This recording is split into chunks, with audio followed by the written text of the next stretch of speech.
Hello friend, আজকে অক্ষয় তৃতীয়াতে আমার একটা নতুন বাড়ি হচ্ছে, সেখানে গৃহপ্রবেশ করছিলাম আজকে।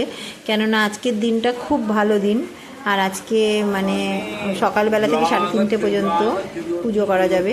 আর দেখো আমার বাড়িটা এখনও কমপ্লিট হয়নি, পুরোপুরি ইনকমপ্লিট। ওপরে দেখো এখনও গাঁথনিও হয়নি, কিন্তু আমি গৃহপ্রবেশটা করে রেখেছি কেন, যেহেতু অক্ষয় তৃতীয়ার দিন খুব ভালো দিনটা, তার জন্য এই দিনটা পাবো না সব সময়, তার জন্য এই পুজোটা করেছিলাম। তার যজ্ঞ শুরু হয়েছে বাড়িতে। এদিকে আমার ওই বাড়িতে আমার ভাসুরের মেয়ের আবার স্বাদ আছে আজকে, কারণ ওরও স্বাদের দিন। তারপরে ওর সামনের মাসে আবার যেহেতু টাইম হয়ে আসছে, স্বাদ দিতে পারবে না, তার জন্য আবার এই বাড়ি আর ওই বাড়ি সারাদিন করে বেরিয়েছি। তো আমাদের বাড়িতে গৃহপ্রবেশে জানো তোমরা, ঘর প্রদক্ষিণ করতে হয়। তো আমাদের ঘরের চারিপাশে আমরা ঘুরছিলাম, ঘুরে কেউ 5 পাক কেউ 7 পাক ঘুরে, এক একজনের এক এক রকম নিয়ম হয় যদিও।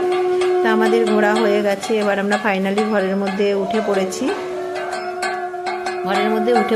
এবার আমার বাড়ির পুজো টুজো হওয়ার পর আমি এখন যাব হচ্ছে ওই বাড়িতে ওকে একটু আশীর্বাদ করতে।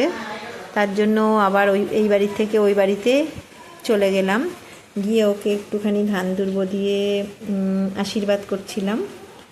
তা তোমাদের ভিডিওটা কেমন লাগলো অবশ্যই কমেন্ট বক্সে কমেন্ট করে জানাবে। ভালো লাগলে আমার চ্যানেলটিকে লাইক করবে, শেয়ার করবে, সাবস্ক্রাইব করবে। তোমরা আমার পাশে অবশ্যই থাকবে। আর তোমাদের আরেকটা জিনিস দেখাবো, যে আমাদের বাড়ির রাজরাজেশ্বর মানে নারায়ণ অনেক আগের।